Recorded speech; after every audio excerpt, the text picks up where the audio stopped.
la gloria, recibe la honra, recibe la alabanza. Solo tú eres digno, Señor. Solo tú eres digno, Señor. Solo tú eres digno, Señor. Solo tú eres digno, Señor. Aleluya. Aleluya. Aleluya. Gloria a tu nombre, Jesús. Aleluya. Gracias. Amén. Amén. Gloria a Dios. Gracias. Gracias, chicos. Pueden tomar asiento.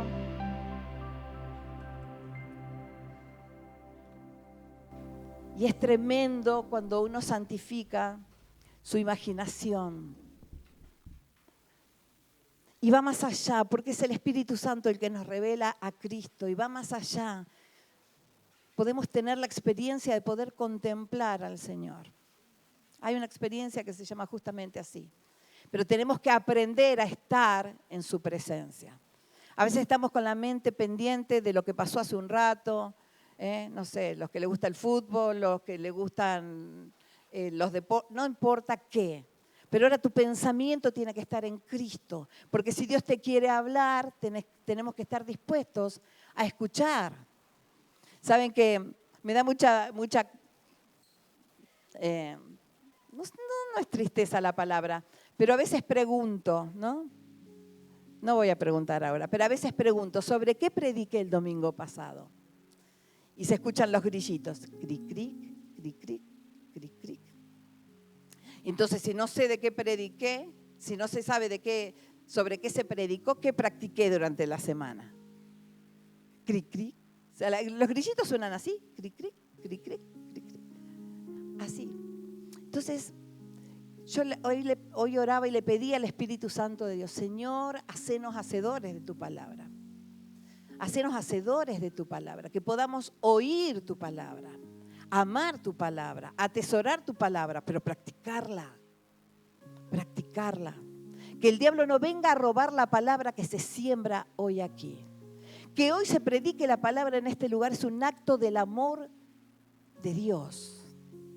Cada vez que la palabra de Dios se predica, ¿sabe qué pasa? Es un acto de su amor. Nos viene a hablar para corregir, nos viene a hablar para conducirnos, nos viene a hablar para traernos promesa y para traernos esperanza. Es un canto, aun cuando Dios nos corrige, es un acto de su inmenso amor. Pero yo no puedo escuchar la palabra con mi pensamiento en otro lado. A veces tenemos el cuerpo aquí, pero nuestro pensamiento está en otro lado. Entonces este momento es un momento que tendremos que apagar los celulares o ponerlos en silencio, por ejemplo, para estar atento. ¿Qué me querés decir hoy, Dios? Así tenemos que venir. Y Dios seguro le va a hablar. Y si no le habla en la palabra, le va a hablar en la alabanza, como muchas veces me pasó a mí. Iba al culto y yo me iba llena. Tal vez la palabra fue hermosa, pero a mí Dios me tocó en la alabanza. Entonces yo tengo que venir preparado. Señor, como quieras, cuando vos quieras, pero hacelo en mi vida. Hacelo en mi vida. Entonces, qué maravilloso es cuando Dios habla y hay un pueblo que escucha. Pero no solo que escucha, sino que practica. Que durante la semana va meditando lo que escuchó el domingo. ¿No? Que si se le pregunta, ¿sobre qué predicó? ¿Qué predicaron? ¿Quién predicó? No sé quién predicó, pero la palabra fue tal. Se predicó sobre arrepentimiento. ¿Qué texto? Lucas 15. ¿Y de qué habló? Y de las parábolas de la oveja perdida, del hijo pródigo, de la moneda perdida en la casa. ¿No? Y yo durante la semana voy pensando y voy meditando en esa palabra que Dios me dio. Entonces yo te animo a que en esta noche recibas el acto de amor de Dios enviando su palabra. Enviando su palabra. No te distraigas. No te distraigas. En el nombre de Jesús. Reprendo toda distracción en el nombre de Jesús. Que el domingo cuando pregunte sobre qué prediqué, ustedes se acuerden el texto y sepan de qué hablé. Seguramente muchos se acuerdan, pero me pasa eso, que a veces pregunto, ¿y se acuerdan de lo que prediqué el domingo? Y yo digo, Señor, entonces que hoy tengamos ese corazón abierto, preparado, dispuesto para escuchar lo que Él tiene para decirnos. Recuerde que cada vez que se predica la palabra de Dios es un acto del amor de Dios manifestándose al pueblo. Amén. ¿Lo puede entender? Es tremendo. Aún cuando Dios nos corrige, es un acto soberano de su amor. Es un acto de amor. Y yo quiero compartir un versículo en esta noche, que es una palabra que está en el libro de Isaías. Y yo quiero leer 2 versículos nada más del capítulo 60 del libro de Isaías. A ver, lo vamos a leer de ahí. Dice, levántate Jerusalén, que brille tu luz para que todos la vean, pues la gloria del Señor se levanta para resplandecer sobre ti. Una oscuridad negra como la noche cubre todas las naciones de la tierra, pero la gloria del Señor se levanta y aparece sobre ti. Y yo tengo la otra versión también, que es la de la Reina Valera, que es levántate y resplandece, porque ha venido tu luz y la gloria de Jehová ha nacido sobre ti. Porque aquí que tinieblas cubrirán la tierra y oscuridad las naciones, mas sobre ti será vista mi gloria.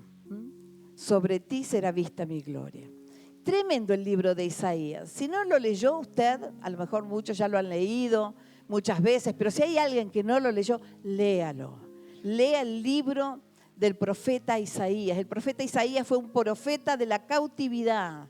Quiere decir que su ministerio fue simultáneo con el tiempo de la cautividad del pueblo de Israel en Babilonia. 70 años estuvo allí. Así que le tocó hablar y decir esta palabra de parte de Dios al pueblo de Israel. Un pueblo que era una nación, pero estaba dividida. Era una nación y había 2 reinos. El reino del norte, que era Israel, y el reino del sur, que era Judá.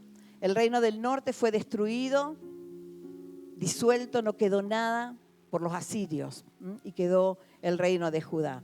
Pero aquí esta palabra que yo les compartí a ustedes es tremendo, porque a cuántos no nos ha consolado y no nos ha conmovido la palabra de Isaías, ¿no? Los primeros capítulos del libro de Isaías son duros porque habla del juicio de Dios, porque en su infinito amor Él corrige lo que está mal. En su infinito amor y siendo fiel a su palabra, vino el juicio que Él había declarado. Porque como decía el domingo pasado, Él no va a tener por inocente al culpable, y Dios es tanto amor como justicia.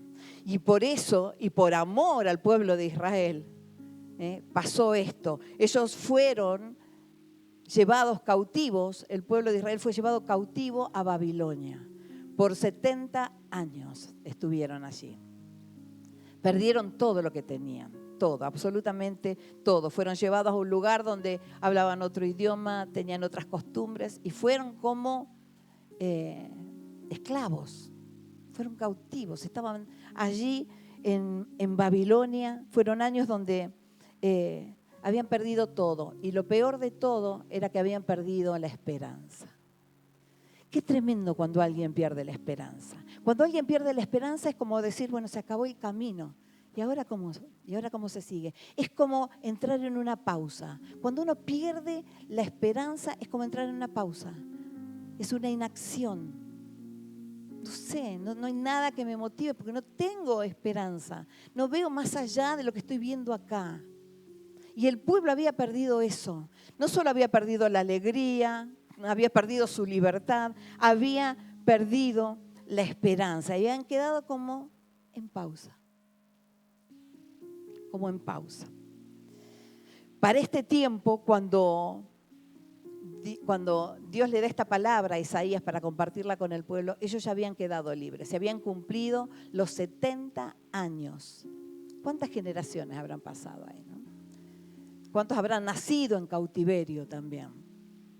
Pero los que se fueron de Jerusalén se habían olvidado de muchas cosas, pero jamás se pudieron olvidar de su tierra, de su lugar, de su casa, del ámbito donde ellos se movían y vivían. Pero llegó un momento en que esa cautividad se acabó. Dios dijo, bueno, hasta acá. Se cumplieron los 70 años del juicio que venía sobre Israel. porque era rebelde, porque era cabezona, porque era terca, porque hacía lo malo delante de los ojos de Dios. Y entonces vino este tiempo de cautiverio, pero fueron 70 años y Dios le puso un fin, se cumplieron los 70 años. Y entonces todo era, los que quedaron, los que subsistieron a eso, supuestamente tendría que haber sido alegría. ¿Por qué? Porque volvían a su tierra. Imagínense, 70 años. Yo había dejado mi casa, había dejado todo allá, mi viña, el templo en Jerusalén. Y ahora volvía. Pero cuando ellos fueron, después de esos 70 años, lo que vieron fue solo destrucción. Porque Judá, Jerusalén, había sido devastada, destruida, desolada, porque había sido invadida, habían quemado las puertas de la ciudad, no había quedado nada. Y ellos vuelven allí y no encuentran nada. Tierra desolada, tierra seca, arruinada. Vuelven a su tierra y se encuentran con esto. Así que tenían el mismo espíritu de dolor que tenían cuando estaban cautivos en Babilonia. Y saben que esto, porque nadie que está triste, nadie que está en esta situación como estaba el pueblo de Israel, prospera. Vino una gran crisis, una crisis peor vino sobre todo el pueblo. Crisis económica, crisis política, crisis familiar. Hubo un gran desorden y una gran tristeza. Y en medio de todo eso viene el Señor y viene con esta palabra y le dice: levántate y resplandece. Levántate del lugar en donde estás y resplandece. Esta es una palabra profética, una palabra que a ellos les traía, era un desafío, era una palabra de esperanza, era una palabra de restauración. Y esta misma palabra hoy Dios nos la dice a nosotros, porque por eso está la palabra de Dios, la Biblia. Es Dios hablándonos y hoy Dios nos trae esta palabra y nos dice: yo no sé si vos perdiste la esperanza, si estás en pausa, si te quedaste en un punto y te parece que no podés avanzar. Pero quiero decirte esto, que el Señor le dijo al pueblo de Israel: levántate y resplandece, porque ha venido tu luz. Levántate y resplandece. Levántate y resplandece. ¿De qué se tenía que levantar? Ahora vamos a ver de qué, pero tal vez esto también toque nuestra vida en esta noche. ¿De qué tengo que salir? ¿De dónde me tengo que levantar? ¿En qué momento quedé en pausa? Tal vez me quedé en el conflicto, en la tristeza. ¿Dónde estoy parado? Pero el Señor hoy nos da esta oportunidad de decirnos: levántate del lugar en donde estás, levántate y resplandece. Resplandece. Esto de levantarse significa, la palabra que aparece allí significa ponerse de pie. Dios le estaba diciendo: arriba, ponete de pie, vamos, resplandece, ponete de pie. Alzarse significa levantarse de nuevo. Pararse, ponerse derecho, resucitar, resurgir, revivir, salir de la inmovilización, surgir, ascender, agitarse, revelarse. Todo esto significa la palabra levantarse. Y cuando miramos en la Biblia nos encontramos con hombres y mujeres también que tuvieron que levantarse del lugar en donde estaban, de circunstancias adversas, como le pasó a este pueblo, ¿no? Yo siempre me gozo y le doy gracias a Dios porque siempre deja establecido que no eran superhéroes. Dios no trabaja con superhéroes. Usó un jovencito, un adolescente para vencer a un gigante. Él usa personas comunes y pide cosas que todos podemos hacer, no pide cosas que sean imposibles para nosotros. Y así pasó con estos hombres y estas mujeres de la Biblia. Nos encontramos con hombres y mujeres que pudieron levantarse y salir adelante y seguir hacia el propósito que Dios tenía para ellos. Dios tiene un propósito para tu vida y tal vez ahora estés en pausa, pero tal vez hoy te tengas que levantar de ese lugar para ir por eso que Dios pensó para tu vida y que tal vez no lo estás viendo, no lo estás valorando, no lo estás reconociendo o tal vez simplemente te quedaste en eso, ¿no? En una situación, por ejemplo, en el pasado.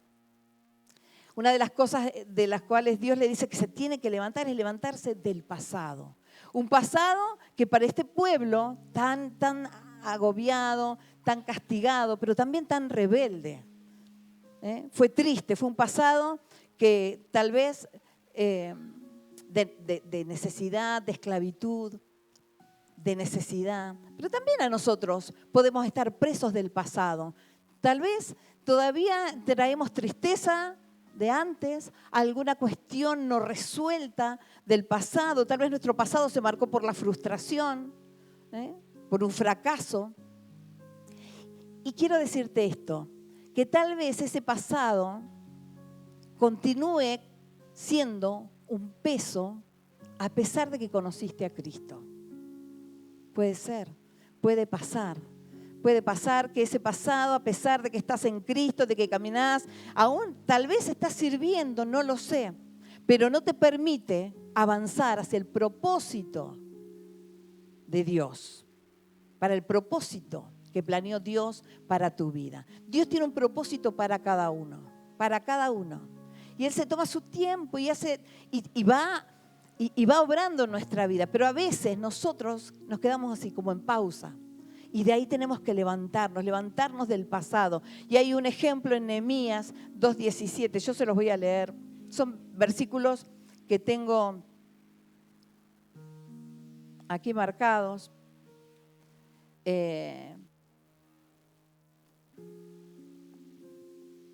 Son varios, por eso los tengo acá. Acá está, Nehemías. Nehemías 2:17 y 18. Se los leo rapidito. Dice así: pero ahora les dije, ustedes saben muy bien las dificultades en que estamos. Jerusalén yace en ruinas y sus puertas fueron destruidas por fuego. Reconstruyamos la muralla de Jerusalén y pongamos fin a esta desgracia. Después les conté cómo la bondadosa mano de Dios estaba sobre mí y acerca de mi conversación con el rey. De inmediato contestaron, sí, reconstruyamos la muralla. Así que comenzaron la buena obra. Nehemías era el copero del rey Artajerjes, un judío que vivía en Persia. Y él sabía de todo lo que había pasado, su pueblo, sus paisanos, sus hermanos. Él sabía todo. Y cuando en una oportunidad fueron sus amigos y lo encontraron allí, en Persia, él les preguntó, ¿cómo está? ¿Cómo está mi pueblo? ¿Cómo están mis hermanos? Y entonces sus amigos le contaron, mira, los que quedaron, los que sobrevivieron a la cautividad están sumidos en una profunda tristeza. Y le contaron todo lo que había pasado, cómo estaba la ciudad, cómo se encontraba, que habían quemado las puertas de Jerusalén. Tremendo lo que había pasado. Y él dice que sintió tanta tristeza. Sintió que su corazón se estremeció y dijo, no puedo hacer esto. ¿Y saben lo que hizo Nehemías? Se levantó y habló con el rey. Y él estaba muy bien ahí en Persia. Él era copero, era la mano derecha del rey. Alguien de suma confianza. Era el que le probaba la copa para ver que no tuviera veneno. O sea, era de suma confianza. Y él estaba allí, él era el copero del rey. Sin embargo, decide dejar ese lugar. Le pide, por favor, que lo deje ir a Jerusalén. Y él va con el respaldo del rey. Y cuando ve la condición en que se encontraba, cuando él llega allí y ve la condición en que se encontraba Jerusalén, no pudo quedarse así. Y por eso son los versículos que yo les leí, el versículo 17 y el versículo 18. Cuando él ve la situación en que estaba y le dice, no podemos quedarnos con los brazos cruzados. Volvamos a reconstruir. Y a veces llegan momentos de nuestra vida que tenemos que ser como Nehemías, dejar el pasado atrás y volver a construir, reconstruir. ¿Qué tenés que reconstruir en tu vida? Soltá el pasado y reconstruí. Dios te está llamando y nos da una nueva oportunidad de reconstruir, de cortar con las cosas que ya pasaron, levantarnos de allí, porque cuando nos levantamos Dios hace cosas grandes en nuestra vida. pero tenemos que salir de ese lugar. Así hizo Nehemías. Y comenzaron a edificar y todo el pueblo lo ayudó. Y dice que el pueblo y él estaban con una mano, ¿qué hacían? Estaban con la pala, construyendo. Y con la otra mano, la espada para pelear porque no los dejaron tranquilos. Querían destruirlos de todas formas. Pero ellos no dejaron. Y Nehemías fue el que llevó la voz cantante en ese momento. Decidió cortar, bueno, ya está destruido esto, vamos a recomenzar, vamos a reconstruir. También puede ser que te tengas que levantar de la amargura. A veces vivimos en amargura por diferentes circunstancias, diferentes situaciones, ¿no? A veces ni nos damos cuenta que estamos en amargura, pero debemos levantarnos también. Dios quiere que nos levantemos de la amargura.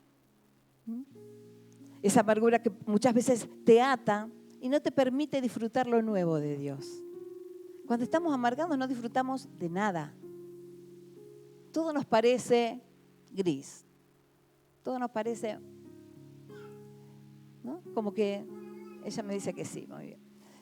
Irene. Hay que levantarnos de la amargura.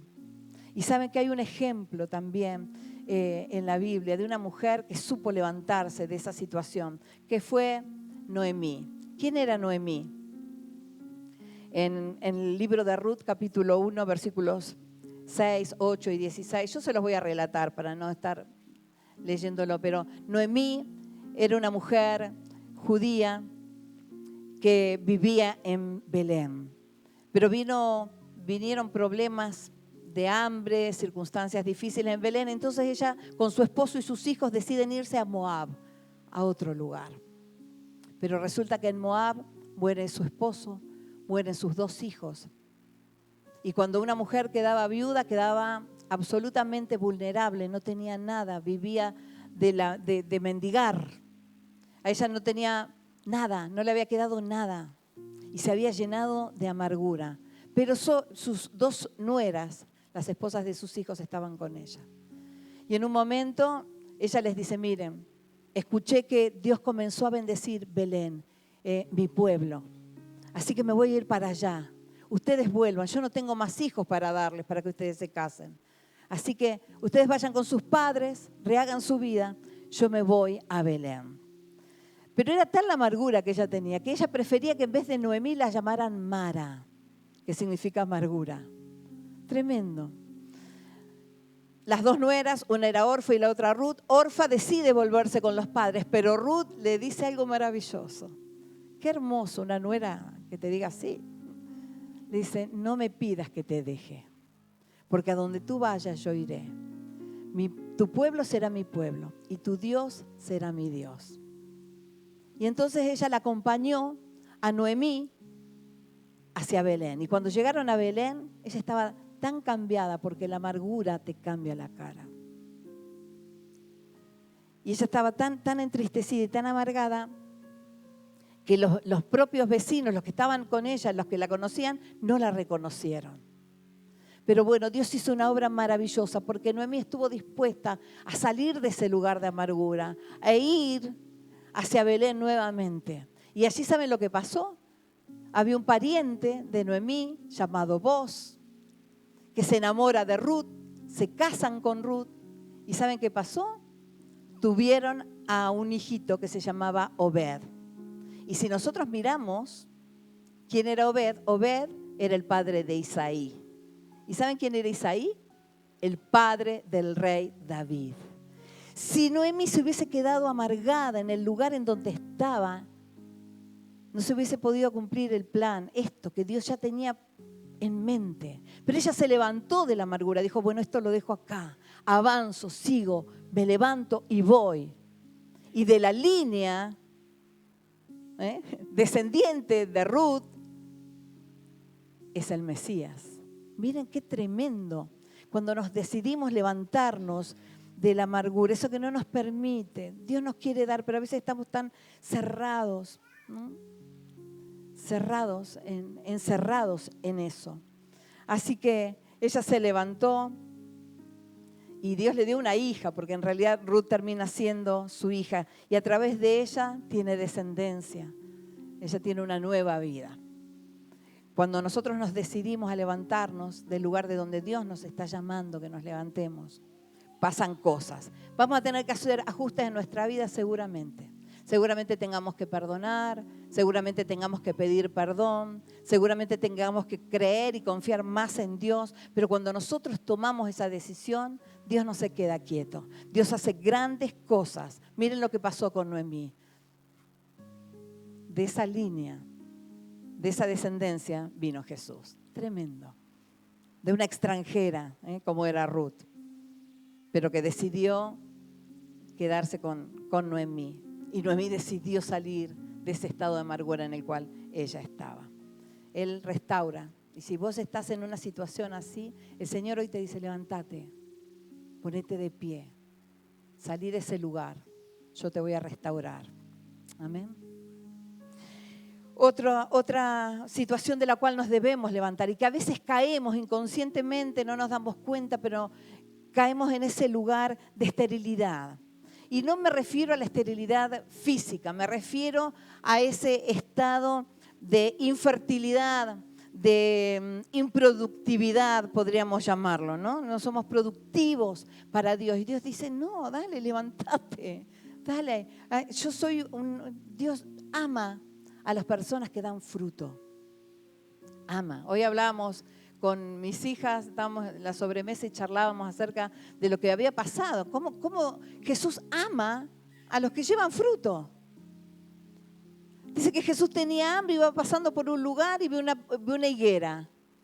Y nos enteramos todos que la higuera, juntamente con la hoja, da el fruto. Entonces cuando Jesús va pasando y ve la higuera llena de hojas, ¿qué pensó?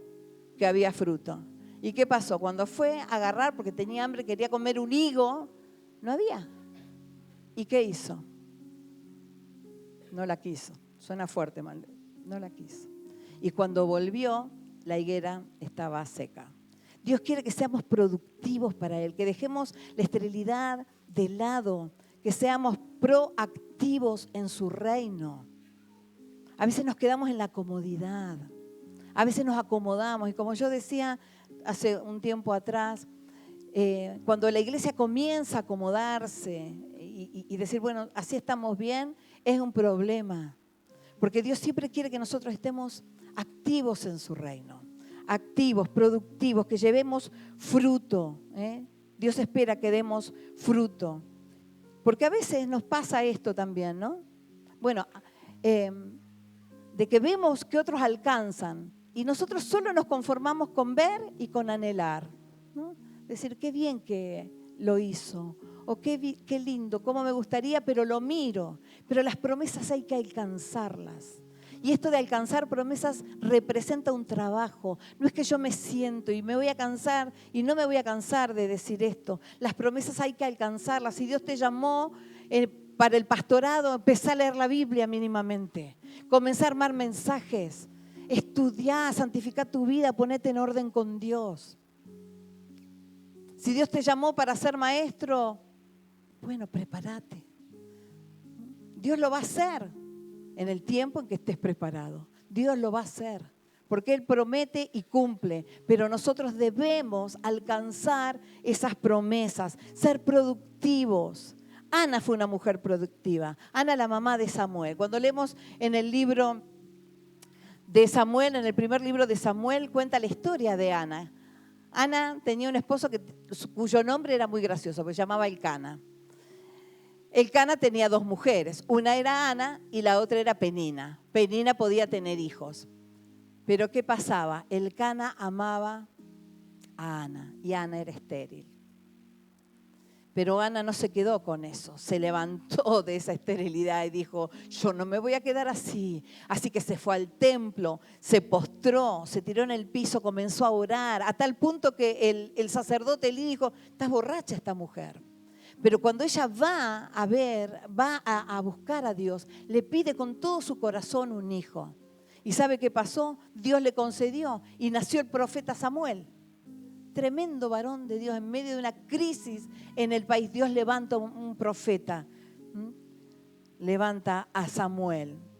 Cuando Ana se levantó, pudo ir a Dios, pudo orar con fe, derramó su corazón. Dios respondió su oración. Cuando ella se levanta y va a la presencia de Dios, ¿sabe qué pasó? Dios le concedió lo que ella pedía. Le dio un hijo. Y ella se lo entregó al Señor para que fuese su siervo. Dios quiere que te levantes y vayas a Él. Él te va a usar, te va a dar fruto. Y vas a servir al Señor y vas a ver su gloria. Pero levántate de ese lugar. Con Dios no, miren, a veces creemos que estar con el Señor es un compromiso, ¿no? Decir, bueno, no me voy a comprometer mucho, tampoco me voy a fanatizar. Con Dios es todo o es nada. En ese sentido no existen los grises. Es todo o es nada. Medias no. Medias no. Medias tintas no. Es todo o es nada. ¿A quién vamos a engañar? Si el Señor lo sabe todo. Entonces Dios quiere usarnos.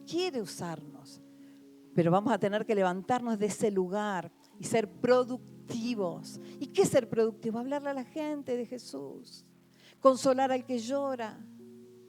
Visitar al que, no sé, ir a ver al que está enfermo, al que no vino hoy, mandar un mensaje, discipular, tutelar, no sé, lo que Dios te mande a hacer, de acuerdo a los dones que tengas, de acuerdo a la necesidad que haya, pero no te quedes quieto. Dios ama y anhela que demos fruto, buenos frutos. Buenos frutos. El árbol malo da malos frutos, pero Dios quiere que nosotros seamos árboles que demos buenos frutos. Amén. Para su reino. Y por último, Dios quiere que te levantes como protagonista, no como espectador, como protagonista de la historia de este libro de los Hechos que se continúa escribiendo todavía. Porque no se cerró el libro de los Hechos. Cada vez que hay un milagro, cada vez que hay alguien que acepta a Jesús, cada vez que hay alguien que sirve, el libro de los Hechos se continúa escribiendo en el cielo. Se continúa escribiendo y Dios quiere que seas protagonista, no que mires como otros actúan, como otros hacen, sino que vos seas parte de esto, protagonista de lo que Dios está haciendo en la iglesia, de lo que Dios quiere hacer en tu vida, protagonista de lo que Dios quiere hacer aún en esta nación, porque no sabemos a quién tenemos acá. ¿A dónde van a llegar nuestros jóvenes, nuestros adolescentes? No sabemos. Pero no que miremos de lejos. Y alguien que hizo esto fue Débora. No voy a hablar de Débora porque una vez ya prediqué de Débora y no quiero repetir, pero sí te puedo decir que Débora era una jueza y se sentaba abajo de una palmera muy cómodamente. ¿Servía? Sí. Juzgaba los casos que le llevaban, tenía sabiduría. Ella era profeta, pero estaba sentadita abajo de la palmera, muy tranquila. Y mientras ella estaba sentada en los caminos, no había gente, estaba todo abandonado, había guerra, se levantaban focos de violencia por todos lados. La gente había dejado de confiar en Dios, pero ella estaba sentadita, juzgando tranquilamente, bajo la palmera. Pero un día Dios la llamó y ella se levantó de su comodidad y dejó de ser espectadora de lo que pasaba y se convirtió en protagonista y fue jueza. Y ella estuvo gobernando durante 40 años. ¿Y sabe qué pasó durante los 40 años? Hubo paz en todas las fronteras. Por todos lados hubo paz. Ella se levantó como una madre. Ella misma lo dice en una canción, en su cántico del capítulo 5 de Jueces. Yo, Débora, me levanté como una madre para Israel. Se levantó.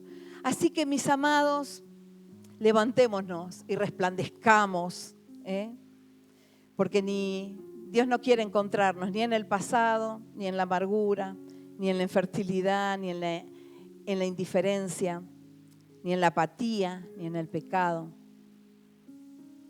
Dios quiere encontrarnos a sus pies. Nos levantamos en el nombre de Jesús, pero delante de Él estamos a sus pies. Y cuando nosotros tenemos esa actitud, la luz es Él mismo en nuestra vida. Comienza a resplandecer. ¿Y sabe qué pasa cuando un cristiano resplandece? Todos lo ven. Lo ve el diablo, pero lo ven todos. Y es tiempo, los últimos tiempos en que los cristianos nos levantemos como antorchas en medio de un mundo que está de cabeza y donde cada uno se haga responsable del papel y de lo que le toca. A mí me causa mucha responsabilidad algo que leí hace mucho en un libro que se llama Jesucristo, nuestras vidas hoy, escrito por un pastor que falleció ya, Juan Carlos Ortiz. Este libro hablaba y decía que cada cristiano, cada creyente, lleva sobre los hombros la reputación de Jesucristo. ¿Qué quiere decir esto? Que de acuerdo a cómo te vean, van a decir y van a pensar y van a creer en el Dios, en Cristo. Entonces, de acuerdo a mi vida, ¿qué pueden decir de Cristo? Y esa es una gran responsabilidad que nosotros tenemos como iglesia, para alcanzar, para expandirnos, para que venga ese avivamiento. Es tiempo de levantarnos, iglesia. Es tiempo de levantarnos porque Dios te quiere usar. Pero tal vez tengas que hacer esos arreglos en tu vida. Levantarte de ese pasado que te pesa todavía. Levantarte de la amargura que no te deja recibir lo nuevo de Dios. Salir de tu comodidad, dejar la orilla para meterte en aguas profundas, donde vas a poder pescar. De la orilla te perdés lo mejor. Dejar la inactividad y ser protagonistas en este tiempo. Qué hermoso. Tengo un libro que se llama Los Generales de la Fe. Hay varios manuales, pero yo tengo uno. Y cuando leo la historia de esos hombres, digo, wow, no pasaban desapercibidos. Había uno, Wigglesworth, resucitaba a los muertos a piñas, hacía trompadas, les pegaba y resucitaban. No pasó desapercibido. Lo hacía en el nombre de Jesús. Iba a decir en el nombre de... Bueno, eran métodos, formas. Desapercibido no pasó. Hasta el día de hoy leemos el testimonio de lo que él hacía. Spurgeon. Bueno, hay tantos. Pero que podamos levantarnos en este tiempo. ¿Y sabe qué es lo más lindo de todo? Dejar una huella. Hoy estamos hablando de estas personas de la Biblia porque dejaron una huella. Y Dios las reconoció y quedaron plasmadas en la palabra. Que nuestros nombres queden plasmados también en el libro de la vida. En el libro de la vida. Y que hagamos lo que Dios nos llamó a hacer. Amén. Iglesia, te pido en todo sentido que te levantes ahora.